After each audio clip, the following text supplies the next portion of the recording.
Je vais vous présenter effectivement quelque chose qui tourne autour de l'expérience des jeunes qu'on identifie comme étant des jeunes en situation de décrochage. Vous voyez donc sur le diaporama, il y a le logo de l'ANR. C'est dans le cadre en fait d'une recherche qui est financée par l'Agence nationale de la recherche, que je coordonne, mais avec beaucoup d'autres collègues, d'autres laboratoires, des sociologues, des économistes, des géographes, etc., dans un projet qui s'appelle Territoire et décrochage scolaire.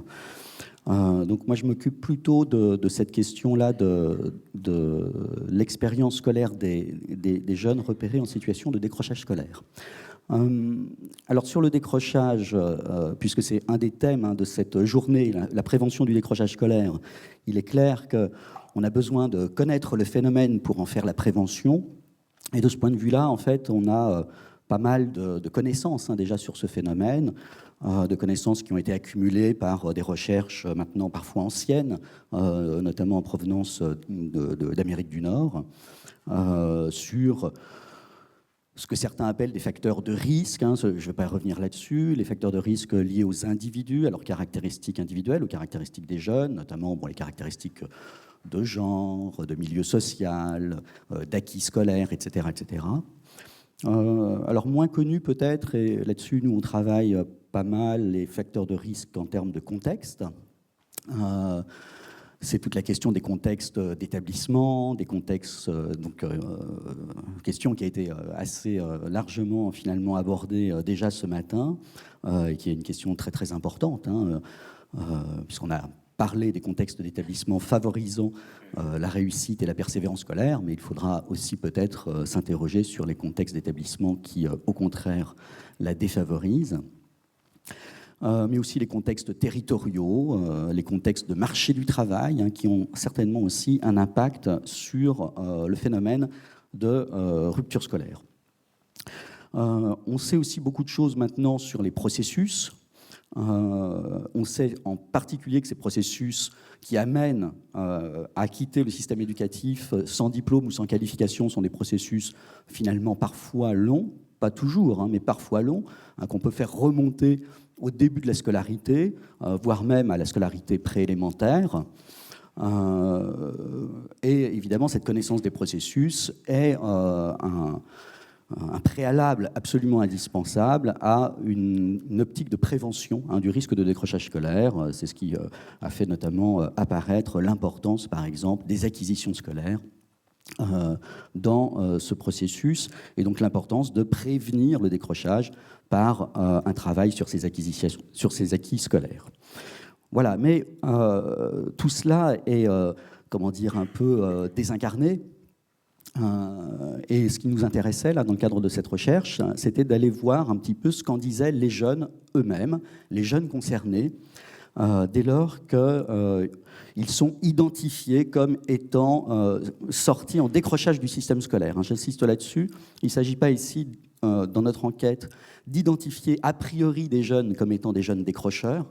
On s'y refuse, on considère, comme cela a été dit en préambule, qu'il n'y a pas de fatalité. On voulait travailler sur ceux qui sont sortis du système éducatif sans qualification, pour avoir en fait un compte-rendu de leur expérience. C'est d'abord une expérience scolaire, une expérience du sujet, une expérience de la personne, une expérience parfois sur le long terme, comme je le disais tout à l'heure. Et puis c'est une expérience qui est très importante dans la construction de soi. Il y a des sociologues qui ont bien montré que l'adolescence était une période très très importante en termes de subjectivation et de construction du sujet social, et que pour beaucoup de ces jeunes qui sont en rupture scolaire, cette construction, elle est problématique à l'école, elle peut se faire ailleurs, en particulier dans le monde associatif. Mais donc le monde associatif, le monde de l'entreprise, que sais-je encore. Voilà, donc c'est une étape de la construction de soi, on va y revenir tout à l'heure, qui se fait en tout cas difficilement, très difficilement avec l'école. Et puis c'est de fait aussi Et je pense que c'est à prendre en considération de manière très sérieuse un jugement sur l'institution. Les jeunes ont des choses aussi à dire sur le système éducatif et des choses à dire qui sont parfois en décalage avec un discours institutionnel qui peut être par ailleurs convenu. Alors pour aborder cette question de l'expérience du décrochage, on a réalisé en 2015 une enquête intitulée « Motifs de décrochage scolaire 2015 », donc une enquête sur le décrochage scolaire, auprès de près de 3000 jeunes repérés comme décrocheurs dans les fichiers SIEI, les fichiers donc, du système interministériel d'échange d'informations, dans 5 académies, Amiens, Aix-Marseille, Bordeaux, Créteil, Nantes. Alors on avait choisi ces académies au départ par un choix de contraste. On voulait des académies très différentes, notamment en termes de résultats sur la persévérance scolaire. Et puis aussi, on l'avait fait en collaboration avec l'ADEP au moment où on montait ce projet. Et donc ces jeunes ont été interrogés par questionnaire téléphonique en 2015. Quelques caractéristiques de cette enquête qui est maintenant réalisée, qui est en cours d'exploitation. Je ne vais pas vous donner des résultats autres que des résultats bruts. Voilà, donc quelques résultats bruts. Donc c'est une majorité de garçons, 41% de filles, donc 59% de garçons. Une majorité d'enfants issus des milieux populaires. Une majorité, ça ne veut pas dire que ce sont uniquement des jeunes issus de milieux populaires. Vous voyez, donc 52% sont enfants d'ouvriers. Bon, voilà, 7% enfants de cadres. Une majorité, là aussi, vient de l'enseignement professionnel, plus des 2/3. 11% viennent des collèges, donc le reste de l'enseignement général de second cycle. Et 36% ont atteint un niveau 4 de formation, que ce soit en voie professionnelle ou en voie générale et technologique. Les fichiers SIEI considèrent comme décrocheurs les jeunes qui interrompent leur formation de second cycle avant d'avoir obtenu un diplôme, quel que soit le diplôme qu'ils aient obtenu auparavant. Donc en fait, il y en a un certain nombre qui sont diplômés, qui ont une certification, il y en a 10%. C'est typiquement les jeunes qui ont un CAP et qui veulent préparer un bac pro et qui vont décrocher encore de bac pro. Enfin, ça, c'est le profil le plus courant. Voilà, donc 10% un diplôme de niveau 5. Et enfin, au moment de l'enquête, alors l'enquête, elle s'est réalisée à partir du fichier SIEI de l'automne 2014, donc en moyenne, à peu près un an après leur décrochage, enfin voilà, avec une variation importante autour de cette période, mais enfin bon, en gros un an en moyenne. Donc il y en a 29% qui sont en emploi au moment de l'enquête, 15% en formation, et donc tout le reste, c'est-à-dire ici pratiquement les 2/3, qui sont soit au chômage, soit en attente de formation. Beaucoup de jeunes déclaraient attendre une entrée en formation, soit encore complètement découragés et complètement sortis du marché du travail et de celui de la formation. Alors à ces jeunes, en fait, on a comment dire, appréhendé leurs motifs de décrochage scolaire à partir de 2 types de questions. La première question du questionnaire, les enquêteurs, après avoir vérifié que le jeune qu'ils avaient au bout du fil était bien un jeune correspondant à la situation que l'on cherchait, une fois que l'on avait vérifié qu'ils avaient effectivement interrompu leur formation pendant un certain temps, on leur posait la question « Pourquoi avez-vous interrompu vos études ?» Et donc, voilà, les enquêteurs notaient la réponse spontanée à cette première question. Évidemment, c'est une réponse souvent assez courte, vous allez le voir à travers les exemples que je vais montrer. Et donc, on souhaitait aussi les interroger sur des réponses possibles qu'on avait préétablies, un ensemble de motifs, plus d'une vingtaine. On leur demandait « Est-ce que vous êtes tout à fait d'accord ou pas du tout d'accord, enfin, avec les modalités intermédiaires, sur ces motifs. Sur le diaporama, j'ai repris, c'est peut-être pas très lisible, mais j'ai repris une version, on va dire, papier qui n'était pas du tout celle qu'ils avaient, heureusement pour eux d'ailleurs. Voilà, alors, et ces questions ont été choisies pour avoir à la fois des questions dites d'attribution interne, c'est-à-dire le motif, ça vient de moi, hein, du type je ne voyais pas l'utilité de ce que j'apprenais à l'école, hein, mais aussi des motifs d'attribution externe, c'est-à-dire le décrochage comme quelque chose qui vient de l'extérieur. Hein, typiquement, j'ai été exclu de ma dernière formation. On ne voulait plus de moi, quoi. Et puis, on souhaitait aussi avoir des motifs scolaires. Ce sont ceux que j'ai cités précédemment, mais aussi des motifs non scolaires. Hein. Par exemple, j'ai été malade. Par exemple, je voulais travailler. Je voulais exercer un emploi, etc. etc.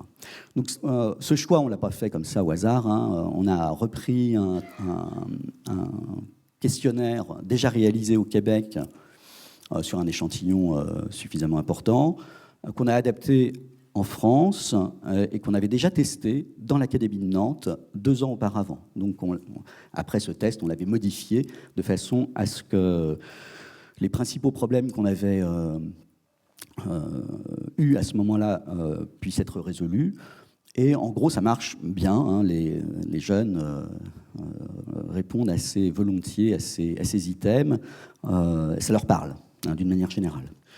Alors, voilà quelques exemples de ce que disent les jeunes en situation de décrochage scolaire. Alors, très globalement, hein, très généralement, ce qu'ils vont dire relève très fortement du désengagement scolaire, et donc c'est plutôt l'attribution interne, hein, qui domine. Voilà, hein, typiquement, parce que j'aime pas ça, je suis pas scolaire, j'aime pas apprendre, enfin, j'aime apprendre, mais manuellement. Donc, il y a dans beaucoup de ces réponses aussi l'expression d'un certain type de rapport au savoir, avec un rapport très distant à la forme scolaire. Et par contre, l'idée que justement, on se construit, hein, je parlais de construction subjective, plutôt dans d'autres formes d'apprentissage. Mais parfois, et c'est le cas des deux suivants, les motifs sont très viscéraux. Hein. On sent déjà dans ce que dit le jeune, d'emblée, qu'il y a de la souffrance, quoi. Enfin, il y a vraiment du marre de l'école, hein, comme on l'avait dit avec mon collègue Christophe Michaud. Hein, je ne sais pas, c'était pas du tout mon truc, ça me faisait péter les plombs, et donc j'ai arrêté. Les études, j'avais pas envie de continuer, c'est tout. J'ai pas plus d'explications que ça. Hein, donc pour beaucoup de jeunes, c'est difficile d'emblée, hein, de donner à cet âge-là, hein, puisque c'est simplement 1 an après leur rupture, évidemment, des motifs plus précis que ça. Ce désengagement, il est aussi dans une interaction, vous voyez, parce que ça ne me plaisait pas, je voulais me lancer dans l'animation. Et je me suis dit que c'était le moment. Je ne me plaisais pas à l'école, je ne me sentais pas bien, et on m'a demandé de ne pas revenir. C'est-à-dire que je voulais peut-être partir, mais en tout cas, on ne m'a pas retenu. C'est ce que dit le jeune. Ça ne me plaisait pas du tout, j'ai choisi ça par hasard. Je suis allé voir ce qu'il y avait comme formation sur ce lycée, et puis j'ai pris celle-là. Oui, alors c'est vrai que cet exemple-là, il est intéressant aussi, puisque c'est la question très importante, hein, dans tous les motifs de décrochage scolaire, notamment quand on les analyse, de l'orientation, hein, et du travail sur l'orientation. Alors oui, la catégorie des garçons qui étaient en emploi au moment de l'enquête, là on voit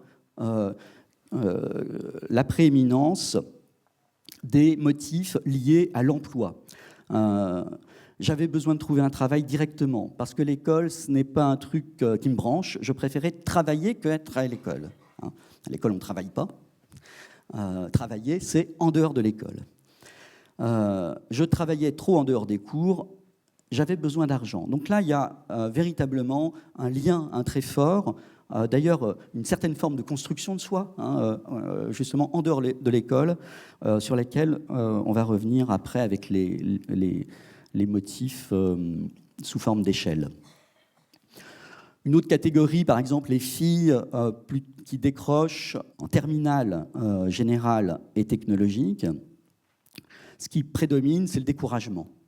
Hein, le découragement est avec un rapport très éloigné avec le sens que peuvent représenter les études. J'ai changé plusieurs fois d'établissement, j'étais dans le public, puis en Seine-et-Marne, dans le privé, et je suis arrivé à Angers, j'ai pas réussi à m'adapter à Angers, j'aimais pas leur façon de faire, j'en avais marre de devoir m'adapter et de changer d'école tout le temps. Déjà parce que j'étais plus du tout motivé, et ensuite je me demandais ce que j'allais faire après le bac S, et du coup ça ne me servait pas à grand chose, et du coup je suis parti. J'ai raté 2 fois mon bac et j'ai pas eu envie de le repasser en candidate libre. J'en avais marre du lycée. Vous voyez, donc, ce sont souvent des processus, alors là, très caractéristiques de ce qu'on a appelé le décrochage discret, des processus qui touchent des jeunes qui finalement ont été en voie générale pratiquement jusqu'au bout, souvent avec un rapport quand même très très compliqué avec les savoirs scolaires et avec un certain nombre de difficultés. Et ces difficultés vont à un moment donné provoquer ce découragement et cette rupture plutôt en fin de parcours pour des élèves qui sont en général pas du tout repérés comme étant à risque a priori. Voilà, et puis alors, pour des garçons qui avaient fait l'objet de procédures d'exclusion, alors là, on a une vision du décrochage scolaire qui est vraiment, non pas les décrocheurs, mais les décrochés, c'est-à-dire ceux qu'on pousse dehors, parce que je me suis fait virer en fait, à cause d'une exclusion, il est impossible après de retrouver quelque chose. Le lycée dans lequel j'étais était plus que pitoyable. Les enseignants n'avaient aucune passion dans la transmission de leur enseignement. On était rabaissés.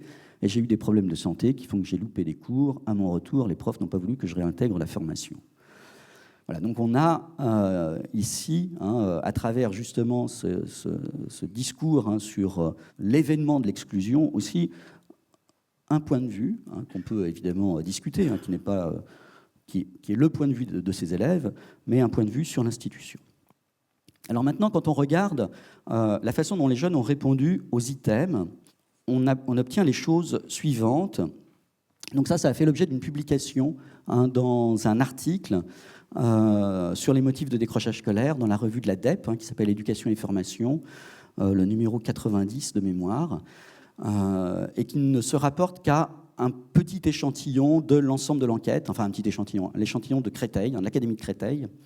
Et ce qui est frappant dans ces résultats, donc vous voyez, vous avez les motifs qui sont classés dans l'ordre de l'accord décroissant.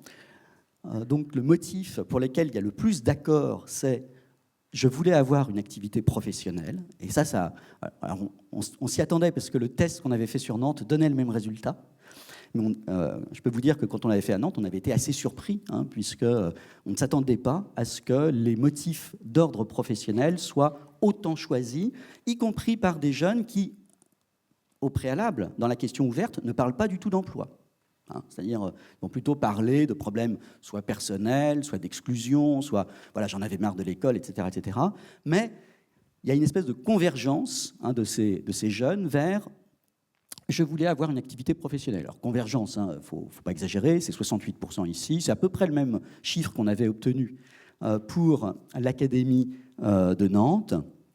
Donc, tous les jeunes ne sont pas dans l'idée de décrocher pour pouvoir exercer un emploi, bien sûr, mais c'est assez frappant quand même de constater combien ils sont nombreux à l'envisager dès lors qu'on leur propose, en tout cas, cet item-là. Vous voyez, donc le troisième, je voulais gagner de l'argent, il est assez proche. Peut-être un peu moins important, puisque voilà, vouloir gagner de l'argent, c'est peut-être moins valorisé qu'avoir une activité professionnelle. Alors, ce qui domine aussi, c'est le « j'en avais marre de l'école ». Là aussi, il y a une espèce de convergence. La grande majorité des jeunes, quel que soit le motif qu'ils indiquent par ailleurs en question ouverte, se positionnent en accord avec ce motif. Et puis après, vous voyez, alors j'avais l'impression de perdre mon temps à l'école, ça aussi, c'est assez important, c'est plus de la moitié, un peu plus de la moitié. Là aussi, c'est convergent avec ce qu'on avait trouvé dans d'autres académies, enfin dans l'Académie de Nantes. Et puis après, bien sûr, les motifs sont beaucoup plus partagés, c'est ce que je disais tout à l'heure, et on peut considérer là qu'il y a des catégories de motifs, et des catégories de motifs qui représentent des catégories d'expériences scolaires.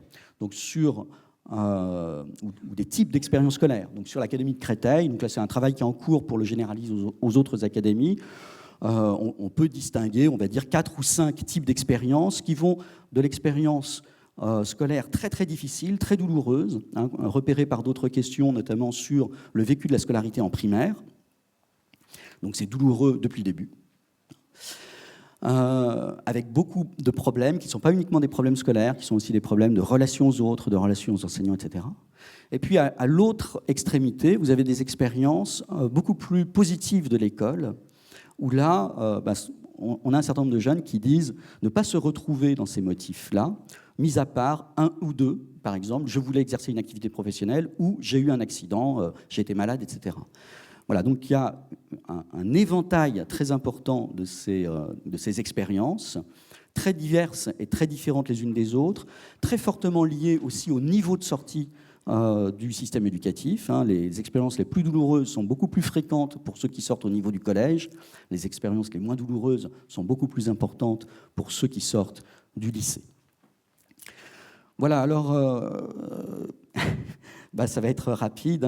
Face à tout problème, le décrochage scolaire comme la violence dans les établissements, etc., face à tout problème, la meilleure des solutions, c'est bien sûr la prévention. C'est agir avant que le problème ne puisse se réaliser.